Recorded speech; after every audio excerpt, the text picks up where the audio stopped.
ஒன்று 2 நிமிஷம் ஆண்டவரை நோக்கி பார்க்க போறோம். இந்த ராத்திரி இந்த சபைக்குள்ள ஒரு பலத்த அபிஷேகம் இறங்கணும். வந்திருக்கிற அத்தனை பேரையும் கர்த்தர் தமது கரத்தை நீட்டி தொடணும். வாழ்க்கையில இதுவரை அனுபவித்திராத ஒரு தெய்வ வல்லமை இந்த இடத்தை மூடணும். கண்களை மூடி இருக்கிற இடத்துல அபிஷேகம் பெற்றவங்க வாயத்தரைங்க, அந்நிய பாஷை அடையாளம் பெற்றவங்க வாயத்தரைங்க.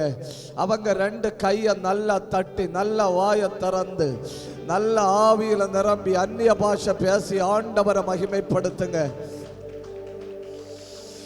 உடரபல பரபலப சந்தரபல பரியந்தரபல பிரௌடப துரபல பலபா ரேந்தல் கபரபலப சத்தரபலப சத்தம் உயர்த்தி கிருபை பெற்ற தேவ பிள்ளைகள் வாயத்தரைங்க. இந்த சத்தம் போதாது, இந்த சத்தம் போதாது, உங்க சத்தம் உயரட்டும். நல்ல 2 கையை தட்டி ஆவியில நிரம்பி அந்நிய பாஷை அடையாளத்தோட ஒன்னு ஆண்டவரை உயர்த்துங்க. ரகம தாரபா கந்தாரபா கூப்பிடுங்க, கூப்பிடுங்க. இந்த ராத்திரி ஒரு பலத்த அபிஷேகம் இறங்குவதாக, உன்னதத்திலிருந்து வல்லமை இறங்குவதாக, அத்தனை பேரையும் ஆவியானவர் தொடுவாராக. எவ்வளவு பலமா கை தட்ட முடியுமோ அவ்வளவு பலமா கை தட்டணும். எவ்வளவு வாயை திறக்க முடியுமோ அவ்வளவு வாயை திறக்கணும். ஆவியில நிரம்பி ஆண்டவரை உயர்த்துங்க.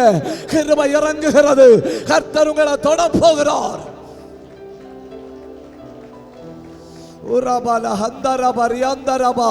பரிசுத்த ஆவியின் அளவற்ற வல்லமை இந்த இடத்தை மூடுவதாக. அக்கினி அபிஷேகம் இந்த இடத்துல வந்து இறங்குவதாக. யாரும் வெட்கப்படாதுங்க, யாரும் வேடிக்கை பார்க்காதுங்க. எல்லாம் நல்ல கை தட்டி நல்ல சத்தம் உயர்த்தி 2 நிமிஷம் ஆவியில போராடுங்க.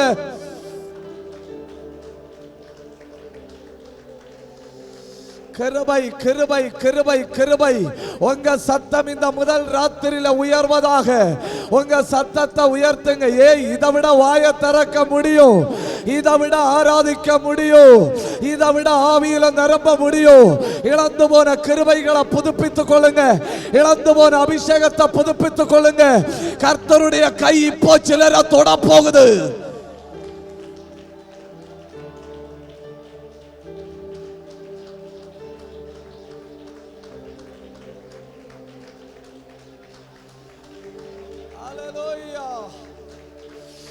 ஹல்லேலூயா, ஹல்லேலூயா. இருக்கிற இடத்தை மறந்து ஆண்டவரை ஆராதிங்க. பெற்றுக்கொண்ட அபிஷேகத்தை புதுப்பிங்க. உடபங்கமனம் கடகல் கதன பிரௌடப துரபலபரபலப சந்தரபலபா.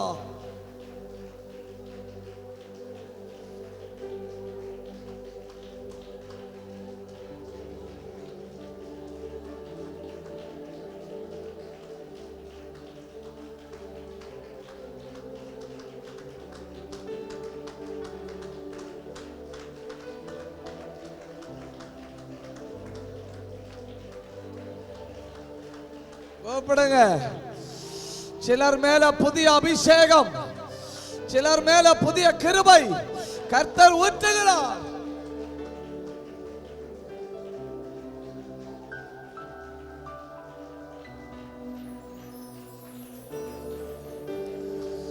யாரும் வெட்கப்பட்டு அமர்ந்திருக்காதுங்க, யாரும் சோம்பேறியா அமர்ந்திருக்காதுங்க, யாரும் உதாசீனமா அமர்ந்திருக்காதுங்க.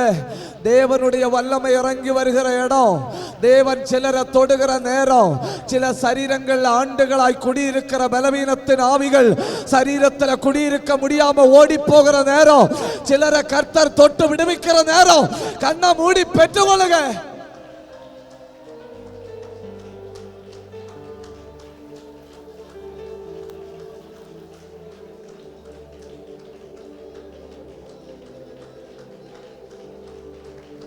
தகப்பனே, உம்முடைய கிருபை இறங்குவதாக, உம்முடைய வல்லமை இறங்குவதாக, உம்முடைய பிரசன்னை இறங்குவதாக. அத்தனை பேரையும் ஆவியானவர் தொடுவீராக.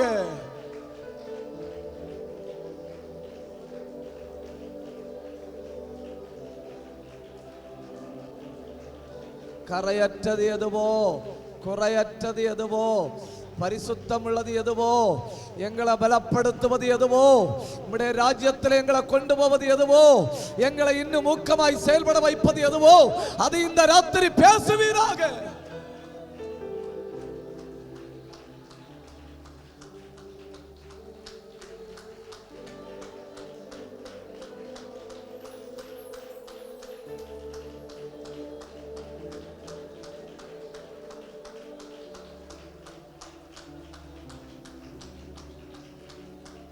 எல்லாரையும் பலப்படுத்தும் அப்பா.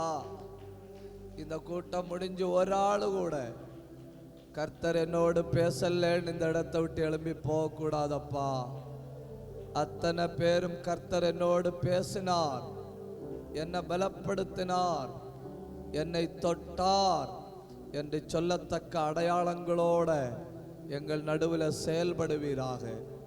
எங்கள் ஆவி ஆத்துமாவை உயிர்ப்பிப்பீராக. வசனத்தை கேட்டுக்கொண்டிருக்கும் பொழுதே சில வியாதிகள் மாறுவதாக. வசனத்தை கேட்டுக்கொண்டிருக்கும் பொழுதே சிலருடைய கட்டுகள் அவிழ்க்கப்படுவதாக. வசனத்தை கேட்டுக்கொண்டிருக்கும் பொழுதே சில அந்தகார வல்லமைகள் உடைக்கப்படுவதாக. வாழ்க்கையில இதுவரை நடந்திராத அற்புதத்தை ஆவியானவர் இந்த ராத்திரி இந்த சபைக்குள்ள செய்ய போகிறபடியால் உமக்கு நன்றி செலுத்துகிறோம். அடியேன் இந்த சபையில் உம்முடைய வசனத்தை பேசுகிற பொழுது கொர்நேலியுவின் வீட்டுக்குள்ள பலத்தோட இறங்கின பரிசுத்த ஆவியானவர் இந்த சபைக்குள்ள இறங்குவீராக. எல்லாரையும் தொடும், எல்லாரையும் பலப்படுத்தும், எல்லாரோடும் பேசும். இயேசுவின் நாமத்தில் பிதாவே, ஆமென். கை உயர்த்தி ஒரு அல்லேலூயா சொல்லுங்க. உற்சாகமா ஒரு தடவை ஆண்டவரை மகிமைப்படுத்து. இந்த ராத்திரி நாம் தியானிக்க போகிற செய்தி, தீங்கு நாட்களில் எதிர்த்து நிற்போம். அதாக்கும் இந்த நாளில் நாம் தியானிக்க போகிற செய்தி, தீங்கு நாட்களில் எதிர்த்து நிற்போம். நீங்க எபேசியர் 6ஆம் அதிகாரத்தை ஒண்ணு கையில எடுத்து வைங்க.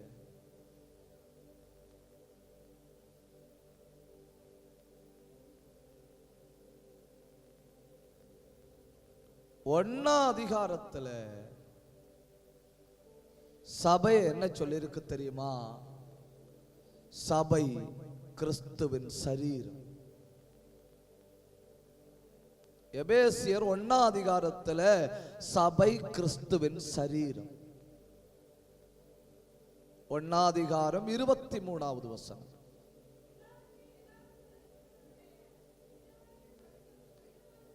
சரீரமாகிய சபை. போதும் போதும். எபேசியர் 2ஆம் அதிகாரத்துல சபை ஒரு மாளிகை.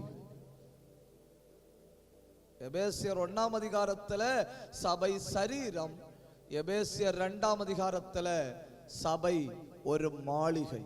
2ஆம் அதிகாரம் 21வது வசனம்.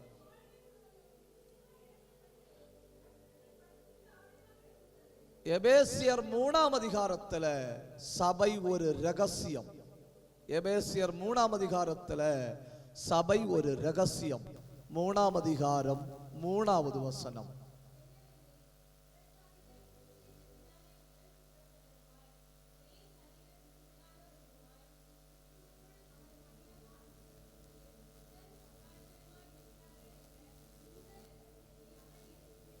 இந்த ரகசியம் 1ஆம் அதிகாரத்தில் சரீரம், 2ஆம் அதிகாரத்தில் ஆவிக்குரிய மாளிகை, 3ஆம் அதிகாரத்தில் சபை ரகசியம், 4ஆம் அதிகாரத்தில் சபை புதிய மனுஷன்.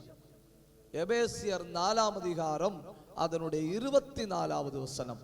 எபேசியர் 4:24.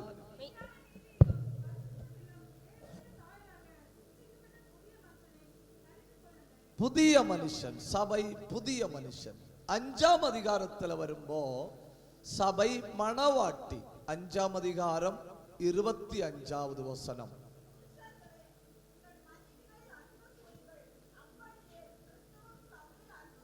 மகிமையுள்ள மணவாட்டி சபை. 6ஆம் அதிகாரத்துல சபை ஒரு போர் வீரன். 1ஆம் அதிகாரத்துல சரீரம், 2ஆம் அதிகாரத்துல ஆவிக்குரிய மாளிகை, 3ஆம் அதிகாரத்துல ரகசியம், 4ஆம் அதிகாரத்துல புதிய மனுஷன், 5ஆம் அதிகாரத்துல மகிமையுள்ள மணவாட்டி, 6ஆம் அதிகாரத்துல ஒரு போர் வீரன். 6ஆம் அதிகாரம் 11வது வசனம். நீங்கள் பிசாசின் தந்திரங்களோடு எதிர்த்து நிற்க திராணி உள்ளவர்கள் ஆகும்படி தேவனுடைய சர்வாயுத வர்க்கத்தையும் தரித்துக் கொள்ளுங்கள். போர் வீரன். அப்போ சரீரம் என்கிற சபை, ஆவிக்குரிய மாளிகை என்கிற சபை, ரகசியம் என்கிற சபை, புதிய மனுஷன் என்கிற சபை, மணவாட்டி ஆகிய சபை. எபேசியர் கடைசி அதிகாரத்தில் வரும்போ சபையை ஒரு போர் வீரனாய் நாம் பார்க்கிறோம். இனி அந்த பகுதியில் 5 கூட்ட மனிதர்களை ஆண்டவர் கூப்பிடுறாரு. 5 கூட்ட மனிதர்களை ஆண்டவர் கூப்பிடுறாரு. பாருங்க, 6ஆம் அதிகாரம் 1வது வசனம். பிள்ளைகளே, பாத்தீங்களா? 6ஆம் அதிகாரம் 4வது வசனம். பிதாக்களே. அடுத்து கீழே பாருங்க, 6ஆம் அதிகாரம் 5வது வசனம். வேலைக்காரரே. 6ஆம் அதிகாரம் 9வது வசனம். எஜமான்களே. பிள்ளைகளே, பிதாக்களே, வேலைக்காரரே, எஜமான்களே. 10வது வசனம். கடைசியாக என் சகோதரரே.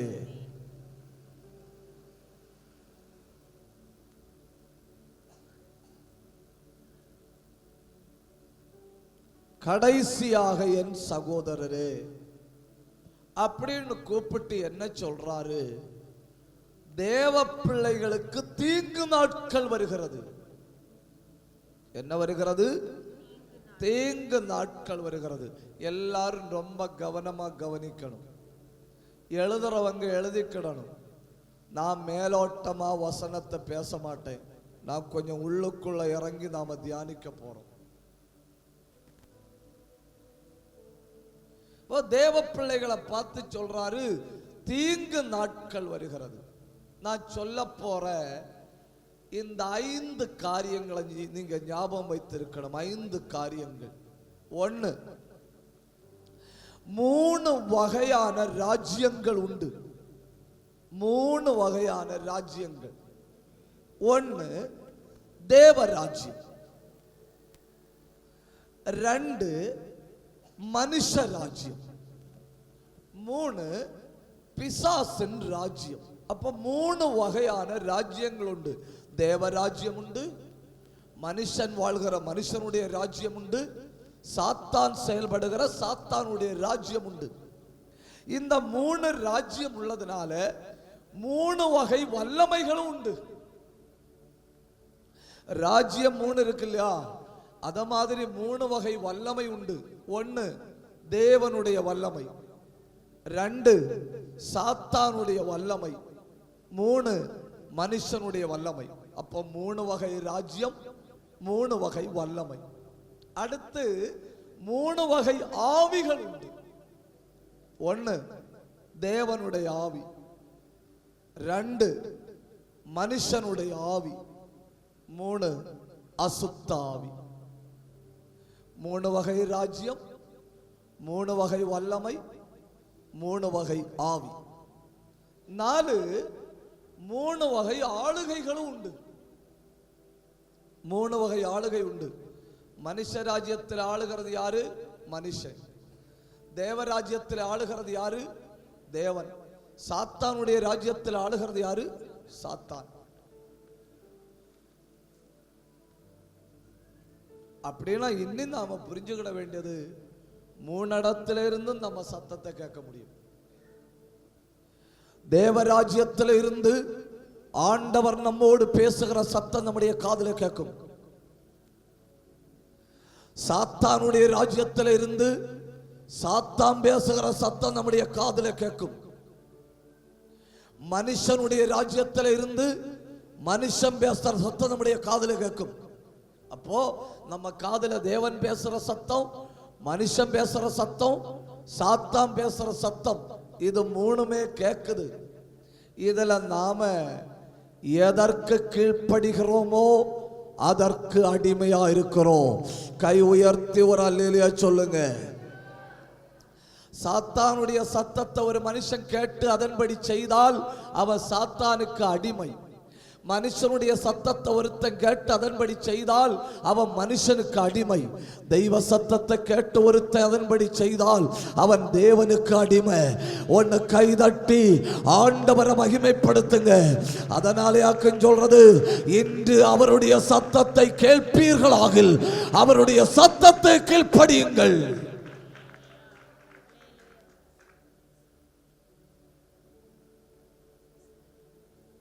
மூணு வகை ராஜ்யங்கள் இருக்கிறதுனால எப்பவும் போராட்டம் நடந்துட்டே இருக்கும். தன்னுடைய ராஜ்யத்துக்கு ஆளு சேர்க்க சாத்தான் போராடுறான். எப்படியாவது சில ஆத்துமாக்களை ரட்சித்து தம்முடைய ராஜ்யத்தில் கொண்டு சேர்க்கும்படி ஆண்டவரும் செயல்படுகிறார். அப்போ போராட்டம் நடக்குது. தேவ பிள்ளைகள் தீங்குகளை சந்திக்கணுமா அப்படின்னு ஒரு கேள்வி உங்க உள்ளத்துல வரலாம். தேவ பிள்ளைகள் தீங்குகளை சந்திக்கணுமா?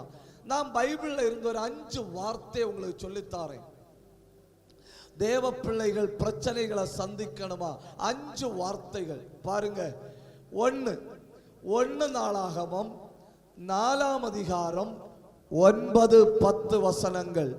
1 நாளாகமம் 4:9-10. யாபேஸ் தன் சகோதரரை பார்க்கிலும் கனம் பெற்றவனாய் இருந்தான். அவன் தாய், நான் துக்கத்தோடு அவனை பெற்றேன் என்று சொல்லி அவனுக்கு யாபேஸ் என்று பெயரிட்டாள்.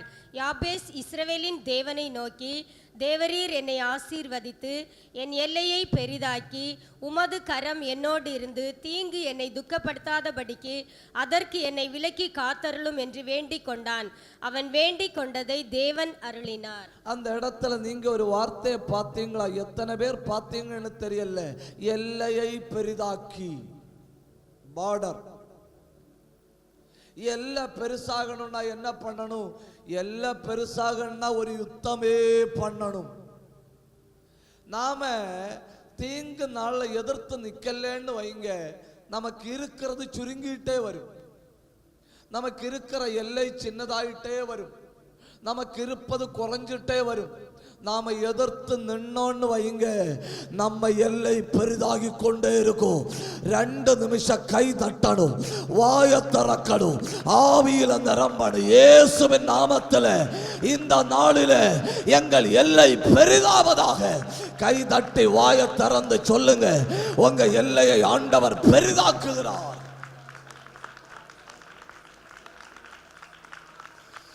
வாய விரிவா தரைங்க, நல்ல சத்தம் உயர்த்தி ஆண்டவரை மகிமைப்படுத்துங்க. இயேசுவின் நாமத்தில் எல்லை பெரிதாவதாக, ஜெபத்தின் எல்லை பெரிதாவதாக, ஆவிக்குரிய எல்லை பெரிதாவதாக.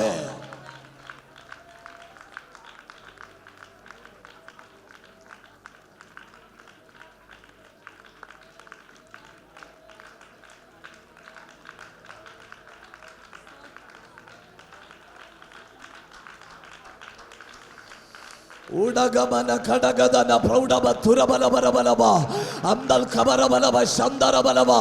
ஜெபிக்கிற தேவ பிள்ளையே, சத்துருவை எதிர்த்து நிற்க முடியுமானா நீ ஒரு எல்லைக்குள்ள ஒடுங்கி போவதில்லை. நீ ஒரு எல்லைக்குள்ள ஒதுங்கி போவதில்லை. கர்த்தர் உன் எல்லையை பெரிதாக்க போகிறார்.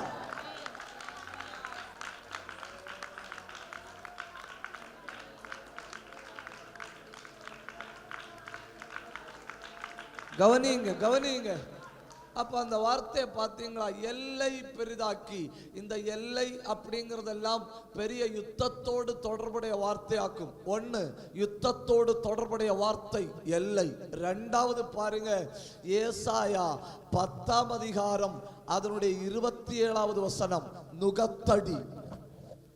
அப்போ தீங்குக்கு பைபிள்ல சொல்லி இருக்கிற அடுத்த வார்த்தை, தீங்கு நாளுக்கு பைபிள்ல சொல்லி இருக்கிற அடுத்த வார்த்தை பாருங்க, நுகத்தடி. சத்துரு தெய்வ பிள்ளைகளுக்கு மேல மாறி மாறி நுகத்தடிய வைப்பான். அவமானத்தின் நுகத்தடி, தோல்வியின் நுகத்தடி, பிரச்சனையின் நுகத்தடிய வைப்பான். வாசிங்க ஏசாயா 10:27. அந்நாளில் உன் தோளி நின்று அவன் சுமையும் உன் கழுத்து நின்று அவன் நுகமும் நீக்கப்படும். அபிஷேகத்தின் நுகம் முறிந்து போம். அபிஷேகம் நுகத்தடிகளை உடைக்கும்.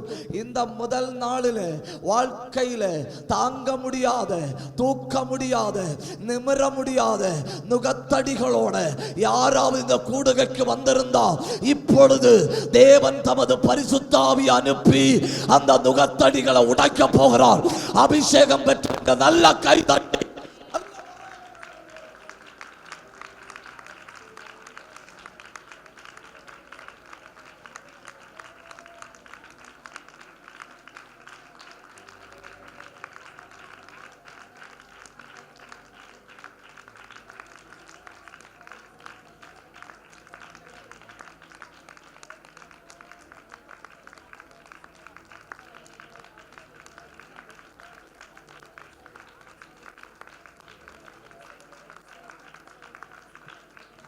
இயேசுவின் நாமத்தில் தடை விலகுவதாக. தெய்வ வசனம் வெளிப்பட தடை விலகுவதாக. ஆராதனை வெளிப்பட தடை விலகுவதாக. வெட்டி ஜெபிங்க, கட்டி ஜெபிங்க. வான மண்டலத்தில் போராடுகிற பொல்லாத ஆவிகளின் சேனைகள் இந்த ராத்திரி இயேசுவின் நாமத்தில் வெட்டப்பட்டு விழுவதாக. உடகடகல் கதனகடகல் கமனவைட பிரௌடபதன அந்தல் கனாதன சந்தரபனபா. கிருபை உள்ளவங்க வாய தரைங்க, அபிஷேகம் உள்ளவங்க வாய தரைங்க, தேவ பிரசன்ன உள்ளவங்க வாய தரைங்க. கண்ணா மூடுங்க, கை தட்டுங்க. இயேசுவின் நாமத்தில் நுகத்தடி உடையுது, நுகத்தடி உடையுது, நுகத்தடி உடையுது. கிருபையை தடுக்கிற, ஜபத்தை தடுக்கிற, ஆராதனையை தடுக்கிற, தெய்வ வல்லமையை தடுக்கிற அந்தகார நுகத்தடி உடைகிறது.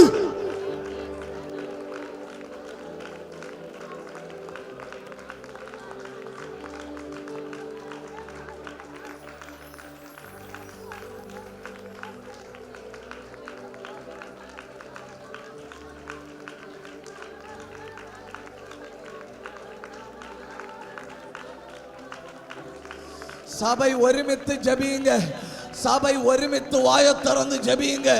கர்த்தர் உனக்காக ஆயத்தம் பண்ணி வைத்த அந்த தெய்வீக விடுதலை இந்த ராத்திரி உன் மேல வெளிப்படாதபடி தடுக்கிற வல்லமைகள் முறிகிறது.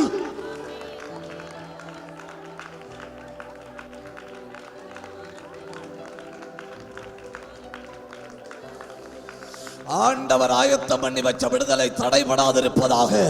ஆண்டவர் ஆயத்தம் பண்ணி வைத்தது தடைபடாதிருப்பதாக. இயேசுவின் நாமத்தில் பலமுள்ள தூதர்கள் இறங்குவார்களாக.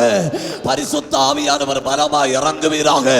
கர்த்தருடைய ஆவி இந்த சபையில உலாவுவீராக.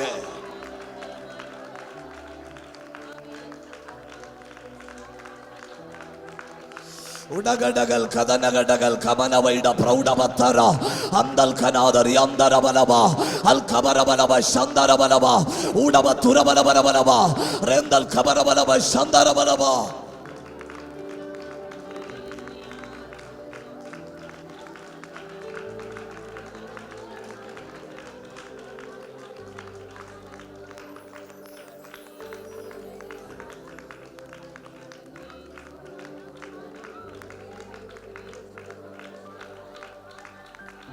கவனிங்க, கவனிங்க. அப்போ முன்னே பிரச்சனை இருக்கிறது என்பதை தேவ பிள்ளைகள் புரிந்து கொள்ளும்படி பைபிள்ல சொல்லப்பட்டிருக்கிற வார்த்தைகளை பாருங்க. ஒன்னு, எல்லை பெரிதானது அப்படின்னு அவன் போராடினா இல்லையா, எல்லை பெரிதாகும்படி. ரெண்டு, நுகத்தடிகள் உடைக்கப்பட்டது அப்படின்னு அபிஷேகம் இறங்குச்சு இல்லையா. எங்கெல்லாம் அபிஷேகம் இறங்குதோ அங்கெல்லாம் நுகத்தடிகள் உடையும். மூணு, பைபிள்ல சொல்லி இருக்கிற மூணாவது வார்த்தை பாருங்க. மார்க்கு எழுதின சுவிசேஷம் 3ஆம் அதிகாரம் அதனுடைய 27வது வசனம். மார்க்கு 3:27. போதும். என்ன சொல்லி இருக்கு? பலவானை முந்தி கட்டணம். தேசத்துல செயல்படுகிற அந்தகார வல்லமைகளை தேவ பிள்ளைகள் முழங்கால நின்று கட்டணம். ஆவிக்குரிய ஆசீர்வாதங்களை கொள்ளையடிக்கும்படி வருகிற இருளின் ஆவிகளை தெய்வ பிள்ளைகள் பலவான முந்தி கட்டணும். 4 பைபிள்ல சொல்லி இருக்கிற 4வது வார்த்தை பாருங்க. 144 சங்கீதம் 1வது வசனம். 144 சங்கீதம் 1வது வசனம். சங்கீதக்காரன் சொல்றான், அவர் என் கைகளை போருக்கும் என் விரல்களை யுத்தத்துக்கும் பழக்குவிக்கிறார். அப்போ தீங்கு வரப்போகுது. அதனால அவர் என்ன பண்றாரு? என் கைய போருக்கு என் விரல்களை யுத்தத்துக்கு பழக்குவிக்கிறார். நான் தோற்று போக கூடாது, நான் போராடணும், நான் எதிர்த்து நிற்கணும், நான் முன்னேறணும் என்பதற்காக எனக்கு போராட்டம் சொல்லி தந்தது யார் தெரியுமா? ஆண்டவர். ஆண்டவரிடத்தில் பயிற்சி பெற்ற ஒரு தேவ பிள்ளை தோற்று போவதே இல்லை. பைபிள்ல சொல்லி இருக்கிற 5வது வார்த்தை யோபுவின் புஸ்தகம் 42ஆம் அதிகாரம் 10வது வசனம். அங்கே என்ன சொல்லிருக்கு? சிறையிருப்பு. அப்போ தீங்கு உண்டு, பிரச்சனை உண்டு, போராட்டம் உண்டு, நெருக்கடி உண்டு, தீங்கு நாள் நமக்கு முன்ன இருக்கு என்பதற்கு நாம் பைபிள்ல இருந்து 5 வார்த்தைகளை சொல்லி தந்தேன். 1, போராடி பெரிதாக்க வேண்டிய எல்லை. 2, அபிஷேகத்தினால உடைத்தறிய வேண்டிய நுகத்தடி. 3, பலவானை முந்தி கட்டுதல். 4, என் கைகளை போருக்கு பழக்குவிக்கிற ஆண்டவர். 5, சிறை வைக்கும் ஆவிகள், சிறையிருப்பில் இருந்து வெளியே கொண்டு வருகிற கர்த்தருடைய வல்லமை. அப்போ 3 ஆவிகள் இந்த உலகத்தில் எந்நேரமும் செயல்பட்டு கொண்டிருக்கும் 3 ஆவிகள். இப்போ மனுஷனுடைய ஆவி இந்த பூமியில இருக்கு, இப்போ அசுத்த ஆவி இந்த பூமியில இருக்கு, இப்போ பரிசுத்த ஆவியும் இந்த பூமியில இருக்கு. அப்போ 3 ஆவிகள் மனுஷனுக்கு நடுவில் செயல்படுகிறது. 3 வகையான ஆவிகள் மனுஷனுக்கு நடுவில் செயல்படுகிறது. அதுல 1 அசுத்த ஆவி. அந்த அசுத்த ஆவியை உங்க முன்ன கொண்டு வந்து அசுத்த ஆவிகள் செய்கிற 7 காரியங்களை, அசுத்த ஆவிகள் செய்கிற 7 காரியங்களை உங்களுக்கு காட்டிட்டு நாம ஜெபிக்க போறோம். அசுத்த ஆவிகள் செய்கிற 7 காரியங்கள். 1 சாமுவேல் 16ஆம் அதிகாரம் 15-16 வசனங்கள். 1 சாமுவேல் 16ஆம் அதிகாரம் 15-16 வசனங்கள். அப்பொழுது சவுலின் ஊழியக்காரர் அவனை நோக்கி, இதோ தேவனால் விடப்பட்ட ஒரு பொல்லாத ஆவி உம்மை கலங்க பண்ணுகிறதே. சுரமண்டலம் வாசிக்கிறதில் தேறின ஒருவனை தேடும்படிக்கு எங்கள் ஆண்டவனாகிய நீர் உமக்கு முன்பாக நிற்கிற உம்முடைய அடியாருக்கு கட்டளையிடும். அப்பொழுது தேவனால் விடப்பட்ட பொல்லாத ஆவி உம்மேல் இறங்குகையில் அவன் தன் கையினால் அதை வாசித்தால் உமக்கு சவுக்கியம் உண்டாகும் என்றார்கள். ஒரு வார்த்தை அங்க சொல்லிருக்கு பாத்தீங்களா? பொல்லாத ஆவி கலங்க பண்ணுகையில். பொல்லாத ஆவி என்ன செய்யும்? பொல்லாத ஆவி மனுஷனை கலங்க பண்ணும். அங்க நாம 2 பேரை பார்க்கிறோம். 1 ஈட்டியை கையில வைத்திருக்கிற சவுல். 2 சுரமண்டலத்தை கையில வைத்திருக்கிற தாவீது. Praise the Lord. ஈட்டிய கையில வைத்திருக்கிற தாவீதை அசுத்த ஆவி கலங்க பண்ணுகிறது. அசுத்த ஆவிகளுக்கு இடம் கொடுக்க கூடாது. அது உங்க சிந்தைக்குள்ள வந்தா உங்க சிந்தைய கலங்க பண்ணும்.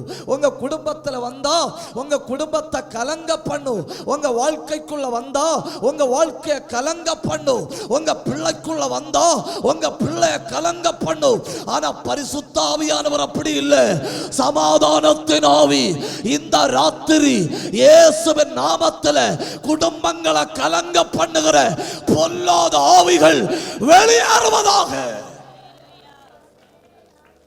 நெஞ்சுக்குள்ள ஒரு படபடப்பு, தலைக்குள்ள ஒரு வேதனை, சரீரத்தில் ஒரு பிரச்சனை, தூங்க முடியல, படுக்க முடியல, உட்கார முடியல, எதையும் யோசிச்சு நிதானமா செய்ய முடியல.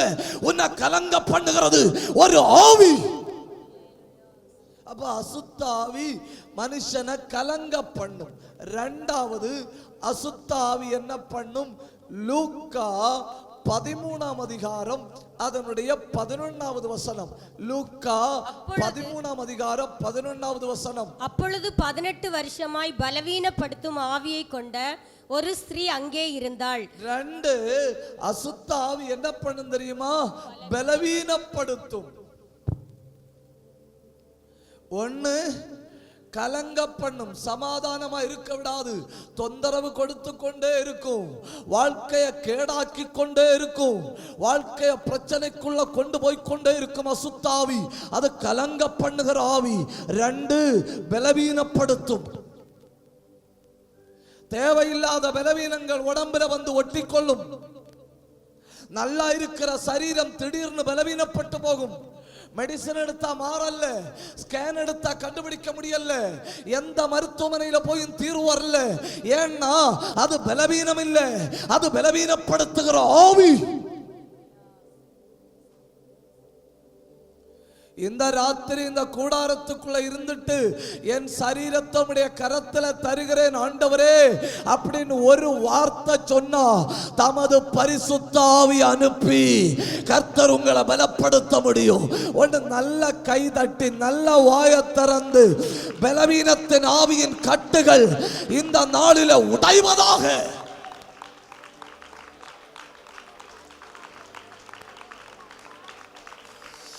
இந்த கூடுகைக்குள்ள இருக்கிற யாராவது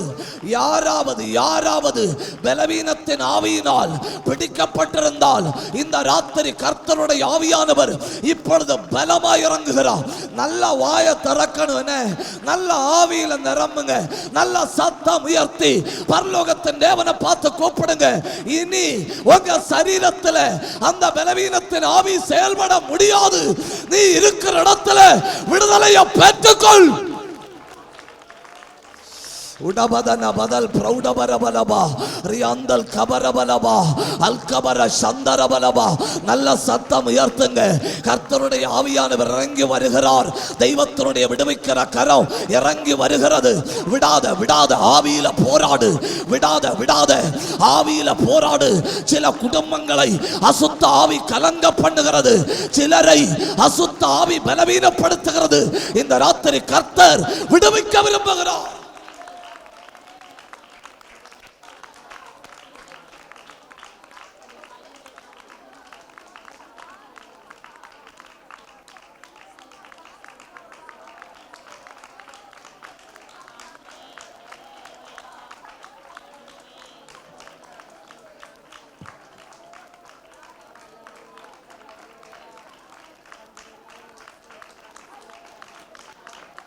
சத்தம் உயர்த்தி கூப்பிடுங்க.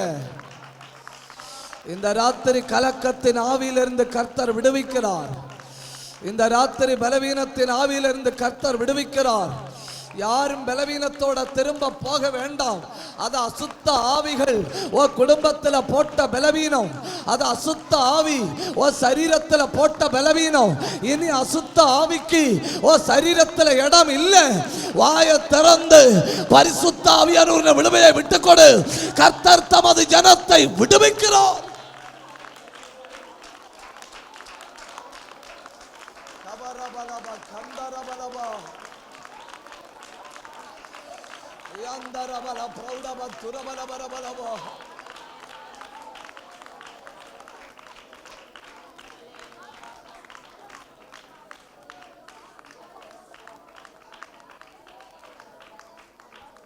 ஒன்னாவது ஆவிகள் கலங்க பண்ணும், இரண்டாவது ஆவிகள் பலவீனப்படுத்தும், மூணாவது ஆவிகள் வழிதப்பி போக பண்ணும்.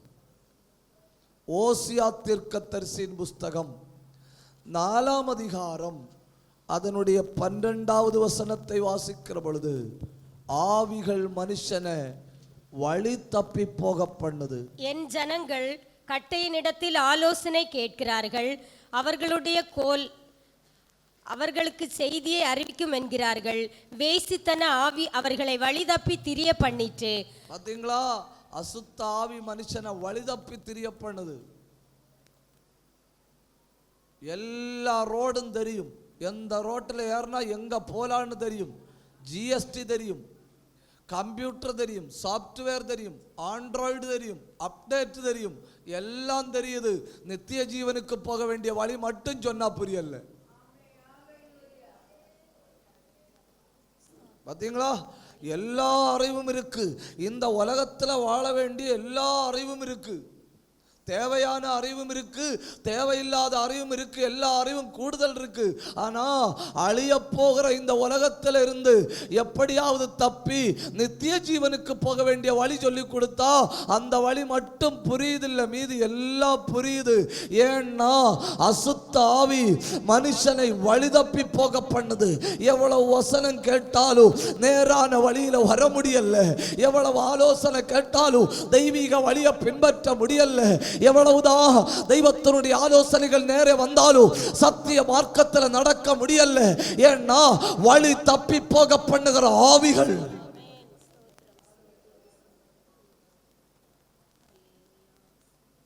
நீங்களே ஒன்று யோசிச்சு பாருங்க. ஆவிகள் நித்திய ஜீவனுக்கான வழியில நடத்துமா? ஆவிகள் ஒரு மனுஷனை நேர் வழியில வாழ விடுமா? வழி தப்பி போக பண்ணுது.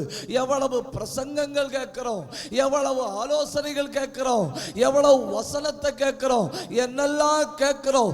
உலக பிரகாரமான எல்லா காரியமும் ஒரு தடவை கேட்ட உடனே 100% புரியுது. ஆவிக்குரிய ஆலோசனை மட்டும் 1000 தடவை கேட்டாலும் புரியல. ஏன்? வழி தப்பி போக பண்ணுகிற ஆவிகள் ட்ராக் மாறி போக பண்ணுது. இந்த ராத்திரி கர்த்தர் தமது பரிசுத்த ஆவி அனுப்பி தமது ஜனத்தை நேர் வழியில் நடத்துகிறார், நேர் வழியில் நடத்துகிறார். கை உயர்த்தி ஒரு அல்லேலூயா சொல்லுங்க. எத்தனை பேர் விரும்புறீங்க கர்த்தர் என் குடும்பத்தை நேர் வழியில நடத்தணும், என் பிள்ளைகளை நேர் வழியில நடத்தணும், என் வாழ்க்கையை நேர் வழியில நடத்தணும், என் வீட்டை நேர் வழியில நடத்தணும்? அவங்க கை உயர்த்தி ஆண்டவரை பார்த்து ஒன்று ஜெபியுங்க. செம்மையான பாதையில, செம்மையான பாதையில சொல்லுங்க. ஆண்டவரே எங்களை செம்மையான பாதையில நடத்தும், ஆண்டவரே எங்களை நீதியின் பாதையில நடத்தும், எங்களை நித்திய ஜீவ பாதையில நடத்தும். எப்படியாவது ஒரு ஆத்மாவை வழிதப்பி போக பண்ண முடியாதா? எப்படியாவது ஒரு ஆத்மாவை அழிக்க முடியாதான்னு அந்தகார வல்லமைகள் திட்டம் போட்டு செயல்பட்டு கொண்டிருக்குமோ தெய்வ சபை ஊக்கமா ஜெபம் பண்ணினா அநேகரை வழி தப்பி போன அநேகரை மார்க்கம் தப்பி போன அநேகரை நேர் வழியில கொண்டு வர முடியும்.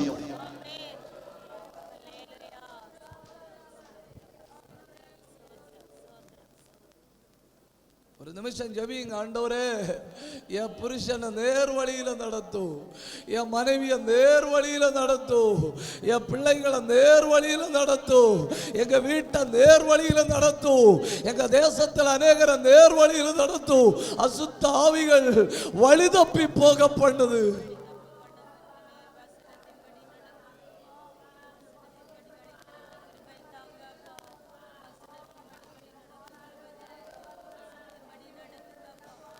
ஜெபிங்க,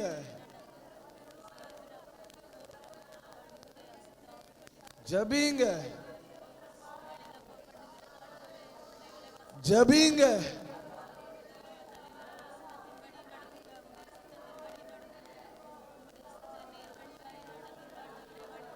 ஜெபிங்க போராடி.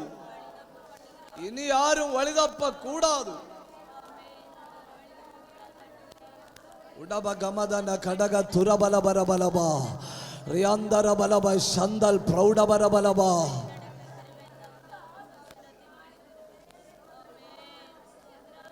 ஆண்டவரே நான் பெற்ற பிள்ளைகள் வழி தப்பி நடக்குது.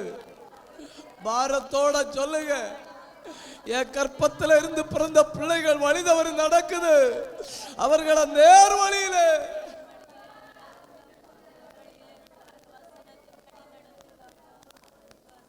ஒண்ணு அசுத்த ஆவிகள் மனுஷனை கலங்க பண்ணும். 2 அசுத்த ஆவிகள் மனுஷனை பலவீனப்படுத்தும். 3 அசுத்த ஆவிகள் மனுஷனை வழி தவறி போக பண்ணும். 4 அசுத்த ஆவிகள் மனுஷனுடைய வாழ்க்கையை அதிக கேடுள்ளதாய் மாற்றும். மத்தேயு 12ஆம் அதிகாரம் 43 முதல் 45 வரை உள்ள வசனத்தை வாசிங்க. மத்தேயு 12ஆம் அதிகாரம் 43 முதல் 45 வரை.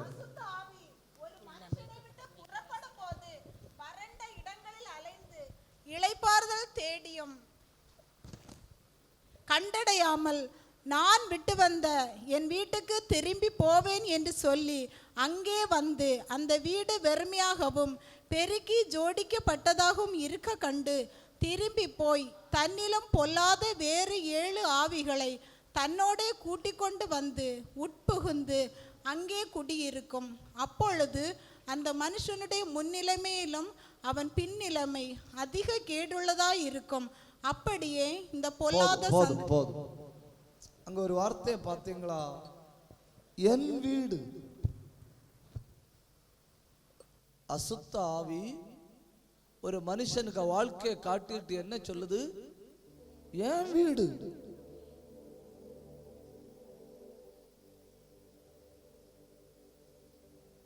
எவ்வளவு பயங்கரமா உரிமை பாராட்டுறான் இல்லையா அவன்? என் வீடு. சில ஆட்களால வாழ்க்கையில நிம்மதி அனுபவிக்க முடியல. ஏன் தெரியுமா? அவங்க வாழ்க்கை சாத்தானுடைய குடியிருப்பு.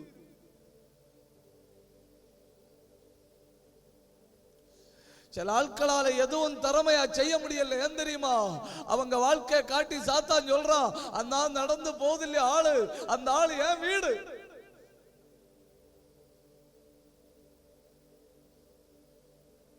அத அவங்க சோத்திரம் எல்லாம் சொல்லுவாங்களே, அவங்க கைதட்டி பாட்டெல்லாம் எல்லாம் பாடுவாங்க, என் வீடு. எவ்வளவு உரிமையா ஒரு ஆளை காட்டிட்டு சாத்தான் சொல்றான், that's my house. அசுத்தாவி ஒரு மனுஷனுக்குள்ள வந்து உள்ள உட்கார்ந்துட்டு பெர்மனண்டா உட்காரல, உட்கார்ந்துட்டு உடனே வெளியே இறங்கி போச்சு. வெளியே இறங்கி போன உடனே இவன் என்ன நினைச்சான் தெரியுமா? அப்படா இப்பதான் விடுதலை கிடைச்சுன்னு நினைச்சானா? அது போனது என்னது தெரியுமா? சொந்தங்களை எல்லாம் கூப்பிட்டுட்டு வரகு. சொந்தங்களை எல்லாம் கூட்டிட்டு வந்து அது சொல்லுது, என் வீடு, என் வீட்டுல நான் குடியிருக்க போறேன். அடுத்த அந்த வசனம் சொல்றத பாருங்க, அவன் முன்னிலைமையை பார்க்கலும் அவன் பின்னிலைமை அதிக கேடுள்ளதா இருக்கும். யூதாச ஒண்ணு நினைச்சு பாருங்க, இயேசுக கூட தானே நடந்தான். அவன் கேட்காத பாட்டா, அவன் கேட்காத ஆராதனையா, அவன் காணாத அபிஷேகமா, அவன் கேட்காத துதியா, அவன் கேட்காத பிரசங்கமா, அவன் காணாத அற்புதமா, அவன் அசுத்த ஆவிக்கு இடம் கொடுத்தான் இல்லையா? கடைசியில என்ன ஆச்சு? முன்னிலைமையை பார்க்கலும் பின்னிலைமை அதிக கேடுள்ளதாய் மாறிச்சு இல்லையா? அசுத்த ஆவி ஒரு மனிதனுடைய வாழ்க்கையில வந்தால், அசுத்த ஆவி ஒரு குடும்பத்துக்குள்ள நுழைந்தால், அந்த வாழ்க்கை, அந்த வீடு முன்னிலைமையை பார்க்கலும் பின்னிலைமை அதிக கேடுள்ளதாய் மாறும். அதாக்கு நாங்க வசனத்தை பேசுறது, எப்படியாவது வெளியே வாருங்க, எப்படியாவது ஆண்டவருக்கு இடம் கொடுங்க, எப்படியாவது ஆண்டவரே கூப்பிடுங்க, எப்படியாவது அவன் பிடியிலிருந்து தப்புங்க. இந்த ராத்திரி அசுத்த ஆவியின் பிடியிலிருந்து தப்புவதற்கு உலகத்துல எந்த மருந்தும் இல்லை. ஒரே ஒரு மருந்து, இயேசுவின் பிரசன்னம் மட்டும். இந்த ராத்திரி உங்களுக்குள்ள கர்த்தருடைய பிரசன்னம் இறங்கி வந்து வைங்க, எந்த அந்தகார வல்லமை சவால் விட முடியாது. கை தட்டி வா திறந்தோன் ஆண்டவர் மகிமைப்படுத்துங்க. ஹல்லேலூயா.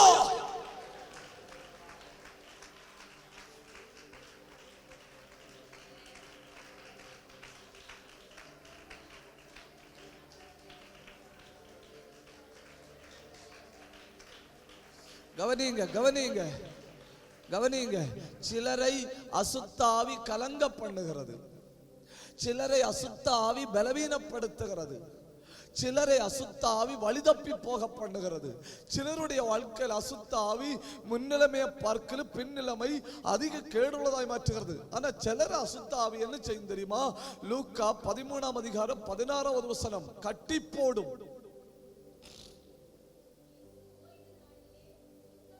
லூக்கா 13:16. இதோ சாத்தான் 18 வருஷமாய் கட்டி இருந்த, போதும், சாத்தான் கட்டி இருந்த அசுத்த ஆவி என்ன செய்யும் தெரியுமா? பார்க்க நல்லாதான் இருப்போம், பார்க்க சுதந்திரமா இருக்கிற மாதிரி தான் இருப்போம், கை காலெல்லாம் அசைகிற மாதிரி தான் இருக்கும். அசுத்தாவி மனுஷனை கட்டி போடும். வேதத்தை வாசிக்க முடியாத ஒரு கட்டளை கட்டுவான், ஜபிக்க முடியாத இன்னொரு கட்டளை கட்டுவான், விசுவாசத்துல வாழ முடியாத இன்னொரு கட்டளை கட்டுவான், பரிசுத்தத்துல வாழ முடியாத இன்னொரு கட்டளை கட்டுவான், கிருபைக்குள்ள பிரவேசிக்க முடியாத இன்னொரு கட்டளை கட்டுவான், தெய்வீகத்தை ருசி பார்க்க முடியாத கட்டளை கட்டுவான். கடைசியில் அந்த வாழ்க்கை என்ன செய்யும் தெரியுமா? வெளியே வர முடியாத அளவுல கண்ணிகள்ல சிக்கி அந்த வாழ்க்கை இருண்டு போகும். அசுத்த ஆவிகள் செயல்பட முடியாதபடி கட்டு. நான் உங்கள்கிட்ட கேட்கிறேன், ஆவிக்குரிய வாழ்க்கையில சுதந்திரமா செயல்பட முடியுதா? நீங்க ஆவிக்குரிய வாழ்க்கையில முழங்கால நின்று போராடி ஜெபிக்க முடியுதா? வேதத்தை வாசிக்க முடியுதா? தெய்வீக காரியங்களை உற்சாகமா செய்ய முடியுதா? உள்ளுக்குள்ள ஒரு சந்தோஷம் இருக்கா? ஆராதனை கேட்கும் ஒரு ஆர்வம் இருக்கா? அப்படி இருக்குன்னா நீங்க சுதந்திரமா இருக்கிறீர்கள். இல்ல ஜபான்னு கேட்கும் ஒரு எரிச்சலா இருக்கு, ஆவிக்குரிய காரியங்களை கேட்கும் எரிச்சலா இருக்கு, ஆராதனை கேட்கும் எரிச்சலா இருக்கு, தெய்வ பிரசன்ன கேட்கும்பவே ஒருவித எரிச்சலா இருக்குன்னு சொன்னா நீ ஏற்கனவே கட்டப்பட்டு விட்டாய். அசுத்தாவிகள் மனுஷனுக்குள்ள வரும்போ அவனை செயல்பட முடியாதவனாய் கட்டி போடும். ஆவிகள் கலங்க பண்றது மட்டுமில்ல, ஆவிகள் பலவீனப்படுத்துறது மட்டுமில்ல, ஆவிகள் வழி தப்பி போக பண்ணுகிறது மட்டுமில்ல, ஆவிகள் வாழ்க்கை அதிக கேடுள்ளதாய் மாற்றுகிறது மட்டுமில்ல, ஆவிகள் மனுஷனை கட்டி போடும். நான் கேட்கிறேன், ஆவிக்குரிய வாழ்க்கையிலே சுதந்திரமாய் செயல்பட முடிகிறதா?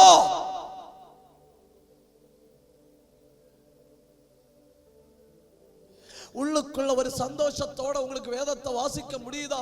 உள்ளுக்குள்ள ஒரு சந்தோஷத்தோட உங்களுக்கு ஜெபிக்க முடியுதா? தெய்வ பிரசன்னத்துல போய் ஆனந்தமா அப்பான்னு கூப்பிட முடியுதா? அப்படியானால் நீங்கள் சுதந்திரமா இருக்கிறீர்கள். சுதந்திரமா இருக்கிற மனம் ஜெபத்தை ஏங்கும், ஆராதனையை ஏங்கும், தேவ பிரசன்னத்தை ஏங்கும். எப்போ நான் கர்த்தருடைய சன்னிதானத்தில் வந்து நிற்பேன் அப்படின்னு உள்ளம் துடிக்கும், அந்த உள்ளம் வாஞ்சிக்கும். கர்த்தருடைய சமூகம், கர்த்தருடைய சமூகம் 1000 பொன்வெள்ளி நாணயங்களை பார்க்கலாம். கர்த்தருடைய வேதம், ஹல்லேலூயா, சேனைகளின் கர்த்தாவே உம்முடைய சமூகம் எவ்வளவு இன்பமானது.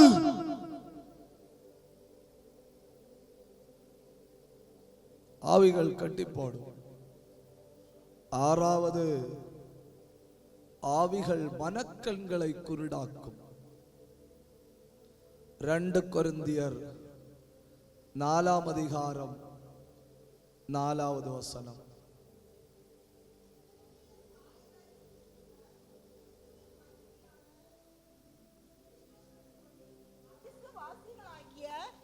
அவர்களுக்கு பிரகாசமாய் இராதபடிக்கு இப்பிரபஞ்சத்தின் தேவனானவன் அவர்களுடைய மனதை குருடாக்கினான். பாத்தீங்களா? அசுத்த ஆவி மனுஷனுடைய மனதை குருடாக்கும். தெய்வீக காரியங்களை சிந்திக்க முடியல, தெய்வீக காரியங்களை யோசிக்க முடியல, வேதத்தை எடுத்து வச்சு கொஞ்ச நேரம் தியானிச்சு ஜெபிக்க முடியல, தேவ அன்பை குறித்து ஆழமா தியானிக்க முடியல.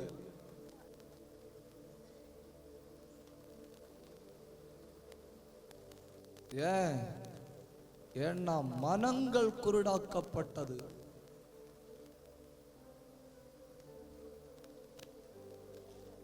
அசுத்தாவி மனுஷனுடைய மனக்கண்களை குருடாக்கி போடும். 1 யோவான் 4ஆம் அதிகாரம் 6வது வசனம். தேவனால் உண்டானவர்கள், தேவனை அறிந்தவன் எங்களுக்கு செவி கொடுக்கிறான், தேவனால் உண்டாயிராதவன் எங்களுக்கு செவி கொடுக்கிறதில்லை. இதனாலே சத்திய ஆவி இன்னதென்றும் வஞ்சக ஆவி இன்னதென்றும் அறிந்திருக்கிறோம். தேவனுக்கு செவி கொடுக்காதபடி தடுக்கும்.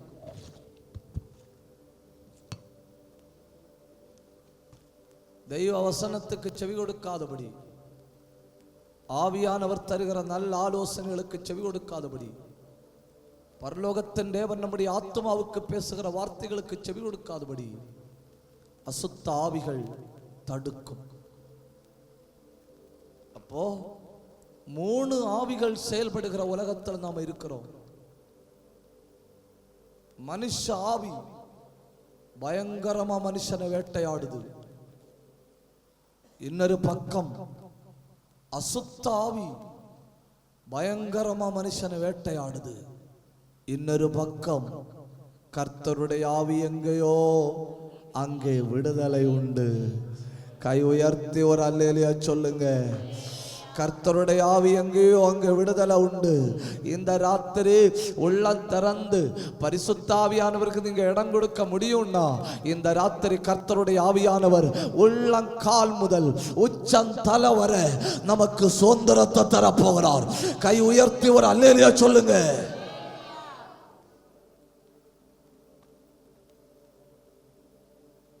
தாவீது தன்னை பற்றி ஒரு வார்த்தை சொன்னான் தெரியுமா உங்களுக்கு? தாவீது தன்னை பற்றி என்ன சொன்னான் தெரியுமா? 22ஆம் சங்கீதம் 6வது வசனம். நானோ ஒரு புழு. தாவீது தன்னை பற்றி என்ன சொல்றான்? நானோ ஒரு புழு.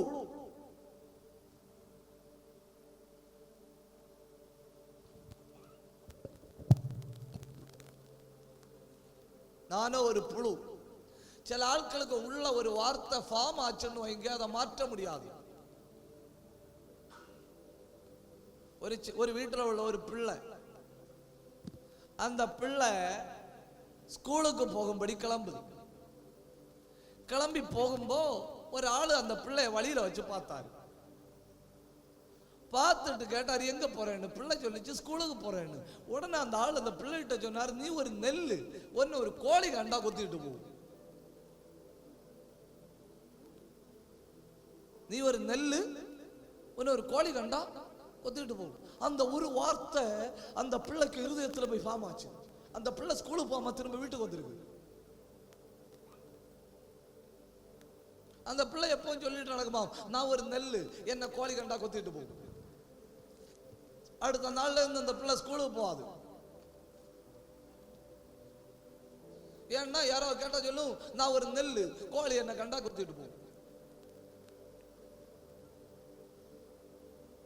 தாயார் அந்த பிள்ளைய பிடிச்சு உட்கார வச்சு, ஏன்னா அந்த வார்த்தையை நீ மனசுல மாற்றணும் இல்லையா, பிள்ளைய உட்கார வச்சு சொல்லி கொடுக்கு. தாயாரு, நான் ஒரு நெல் அல்ல, நான் ஒரு மனுஷன். நான் ஒரு நெல் அல்ல, நான் ஒரு மனுஷன். நான் ஒரு நெல் அல்ல, நான் ஒரு மனுஷன். இது பிள்ளை நிறைய தடவை தாயார் சொல்லி கொடுத்து இந்த பிள்ளைக்கு அது உள்ளத்துல ஏறியாச்சு. நான் ஒரு நெல் அல்ல, நான் ஒரு மனுஷன்.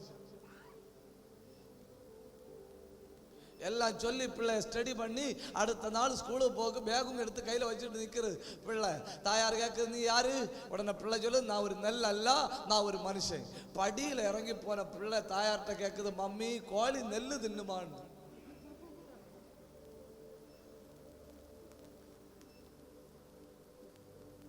பாத்தீங்களா? ஒரு வார்த்தை உள்ளத்துல உறைஞ்சு போச்சுன்னா அது எவ்வளவு கஷ்டம். நான் ஒரு பலவீன, நான் ஒரு புழு. அந்த வார்த்தை உள்ளுக்குள்ள உறைஞ்சு போச்சு. தாவீது சொல்றான், நான் ஒரு புழு. தாவீதை பார்த்து ஆண்டவர் என்ன சொன்னார் தெரியுமா? தாவீதை பார்த்து ஆண்டவர் என்ன சொன்னார்?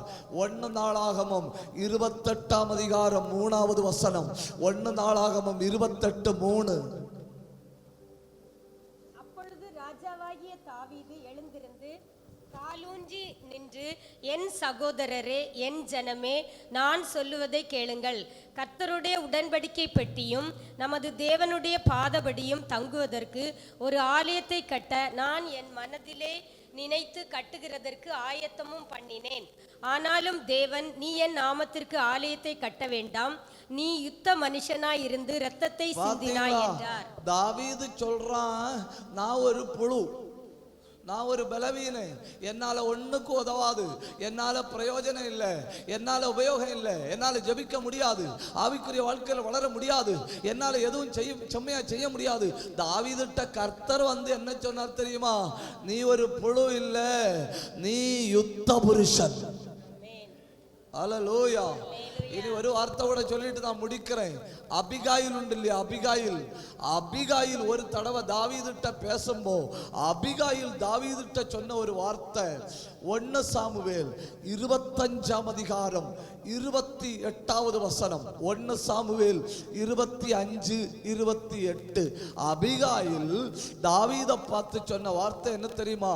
நீரோ கர்த்தருடைய யுத்தத்தை நடத்துகிறவர். யாரு? கர்த்தருடைய யுத்தத்தை நடத்துகிறவர். அப்படின்னா தீங்கு நாளில சத்துருவோடு நம்ம எதிர்த்து நின்னோன்னு வைங்க, நாம யாருடைய யுத்தத்தை நடத்துறோம் தெரியுமா? கர்த்தருடைய யுத்தத்தை நடத்துகிறோம். ஒருவேளை நீங்க சொல்லலாம், நான் பலவீன, என்னால முடியாது. இந்த ராத்திரி கடைசியாக சகோதரரே, கர்த்தர் உங்களை பலப்படுத்த போகிறார். கர்த்தர் உங்களை பலப்படுத்த போகிறார். கர்த்தர் தமது ஆவி அனுப்பி இங்க இருக்கிற அநேகரை ஆவிக்குரிய யுத்தம் செய்கிற தேவ பிள்ளைகளாய் மாற்ற போகிறார். ஆவிக்குரிய யுத்தம் செய்கிற கிருபையை ஆண்டவர் உங்கள் அநேகருக்கு தர போகிறார். கை உயர்த்தி ஒரு அல்லேலூயா சொல்லுங்க.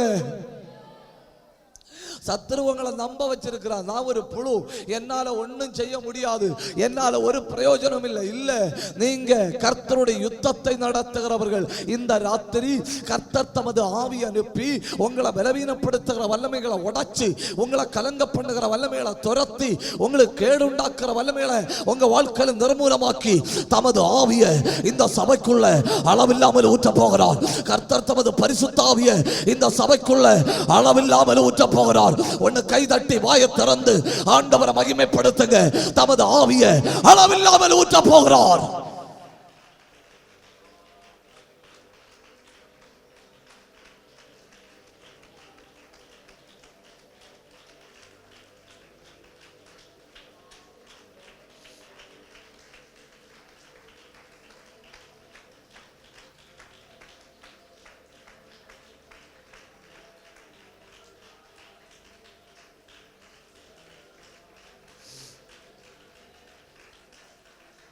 ஒரு நிமிஷம் கவனிங்க. எபேசியர் 5:25 வசனத்துல சபை ஒரு மணவாட்டி. மணவாட்டிக்கு பிரச்சனை பண்ண தெரியாது, மணவாட்டிக்கு போராட தெரியாது, மணவாட்டிக்கு எதிர்த்து நிற்க தெரியாது. ஆனா அடுத்த அதிகாரத்துல பாருங்க, எபேசியர் 6 அதிகாரத்துல பாருங்க, சபை ஒரு மணவாட்டி இல்ல, சபை ஒரு போர் வீரன். தீங்கு நாள் எதிர்த்து நிற்க போறோம். இந்த ராத்திரி கர்த்தர் சிலர் மேல அளவில்லாத அபிஷேகத்தை ஊற்ற போகிறார். நான் ஒரு அளவில்லாத அபிஷேகத்தை விரும்புறேன்னு சொல்றவங்க கை உயர்த்தி ஒன்று ஆண்டவரை மகிமைப்படுத்துங்க. அப்படியே தெய்வ சமூகத்தில் எழுப்பி நிற்போமா? கண்ணை மூடி அத்தனை பேரும் விட்டு கொடுக்கணும். என்ன, எல்லாரும் விட்டு கொடுக்கணும். யாரும் தெய்வ சமூகத்தில் உதாசீனமாக நிற்க கூடாது. கர்த்தர் இந்த ராத்திரி செல்லுடைய சரீரத்தில் குடியிருக்கிற நோயை மாற்ற போறாரு. உங்க கண்ணுக்கு முன்ன வச்சு இந்த ராத்திரி கர்த்தர் சிலர் அபிஷேகம் பண்ண போறாரு. அசாதாரணமான ஒரு அக்னி இந்த சபைக்குள்ள வந்து விழப்போகுது. நிற்கிற இடத்துல கண்ணை மூடி வாயை திறந்து கூப்பிட்டு கேளுங்க, என்ன நிரப்புங்கப்பான்னு சொல்லுங்க. வாயை திறந்து இருக்கிற இடத்துல ஆண்டவரை பார்த்து சொல்லுங்க. பலவீனத்தின் ஆவிகள் ஓடுகிறது, கட்டுகள் அவிழ்க்கப்படுகிறது, கலங்க பண்ணுகிற வல்லமைகள் முறிகிறது. கர்த்தர் தமது ஆவியை இந்த சபைக்குள்ள இப்பொழுது அளவில்லாமல் ஊற்ற போறார், அளவில்லாமல் ஊற்ற போறாரு. கண்ணை மூடி வாயை திறந்து கேளுங்க. சிலருக்கு அக்னி அபிஷேகம், சிலருக்கு அசாதாரண கிருபை, சிலருக்கு அசாதாரண வல்லமை. கேளுங்க கேளுங்க கேளுங்க. இப்போ இயேசுவின் நாமத்தில் ஒரு கிருபை வருகிறது, இயேசுவின் நாமத்தில் ஒரு அபிஷேகம் வருகிறது, ஒரு வல்லமை வருகிறது. கண்ணை மூடி பெற்றுக்கோ. வேடிக்கை பார்க்காத, வேடிக்கை பார்க்காத, வேடிக்கை பார்க்காத. அக்னி அபிஷேகம்.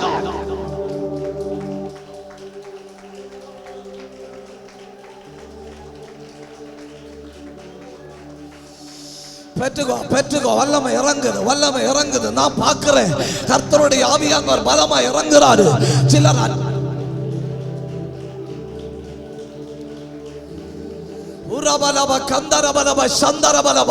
சிலர் அந்நிய பாஷையினால நிரப்புகிறார். சில நாவுகள் அக்னியா மாறுது. சிலர் மேல இதுவரை கண்டிராத ஒரு அபிஷேகம். என் கண்ணை மூடி பெற்றுக்கோ. உன் தலைக்கு மேல தெய்வத்தினுடைய ஆவி பலமா இறங்குது. யாரு தடுக்காதுங்க, யாரு தடுக்காதுங்க, யாரு தடுக்காதுங்க. முறுமுறுப்பின் ஆவிகள், பிரிவினையின் ஆவிகள், பயத்தின் ஆவிகள், சந்தேகத்தின் ஆவிகள் ஓடுகிறது. கர்த்தருடைய ஆவி கண்ணை மூடி பெற்றுக்கோ.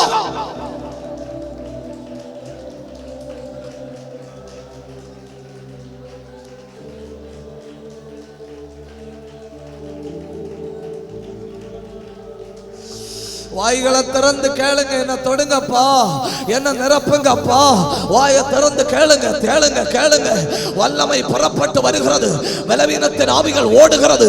சில எலும்புகளை கர்த்தர் தொடுகிறார், சில சரீரங்களை கர்த்தர் தொடுகிறார். சில சரீரங்களுக்குள்ள கர்த்தருடைய அக்கினி பலமா இறங்குது. அடிமைப்படுத்துகிற வல்லமைகள் முறியுது. சிறையிருக்கப்பட்ட ஆவிகள் விட்டு விட்டு ஓடுகிறது. கை தட்டி பெற்றுக்கொள்ளுங்க. கர்த்தருடைய அக்கினி.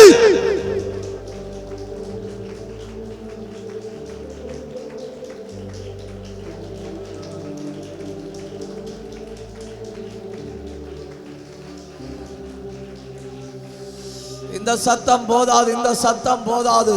யார் கிருபையை விரும்புறீங்க, யார் அபிஷேகத்தை விரும்புறீங்க, யார் தேவ பிரசன்னத்தை விரும்புறீங்க, அவங்க கண்ணை மூடி கேளுங்க. இது வெட்கப்படுகிற நேரம் இல்லைன்னு, உங்க குடும்பங்கள் விடுவிக்கப்படுகிற நேரம், தேவ பிரசன்னம் உங்க வாழ்க்கையில் இறங்கி வருகிற நேரம். கர்த்தருடைய ஆவியானவர் பலமாய் இறங்குறாரு, பலமாய் அசைவாடுகிறார். சிலரால நிற்க முடியாத அளவு கர்த்தருடைய வல்லமை சபைக்குள்ள ஊற்றப்படுகிறது. சிலரால தடுக்க முடியாத அளவு கர்த்தருடைய ஆவி சபைக்குள்ள ஊற்றப்படுகிறது. தடை பண்ணாத, தடை பண்ணாத, கண்ணை மூடி பெற்றுக்கோ. தீங்கு நாட்களில் எதிர்த்ததில், தீங்கு நாளோடு எதிர்த்ததில் அடிமைப்பட்டு போகாத.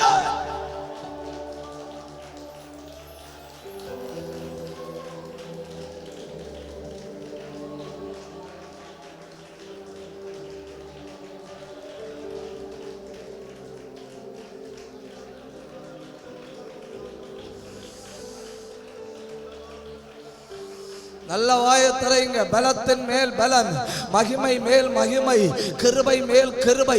கடைசியாக சகோதரரே, பிள்ளைகளேன்னு கூப்பிடுறாரு, பிதாக்களேன்னு கூப்பிடுறாரு, வேலைக்காரன்னு கூப்பிடுறாரு, எஜமான்களேன்னு கூப்பிடுறாரு. கடைசியாக சகோதரரே, கடைசியாக சகோதரரே, கர்த்தருடைய ஆவியினால் பலப்படுங்கள்.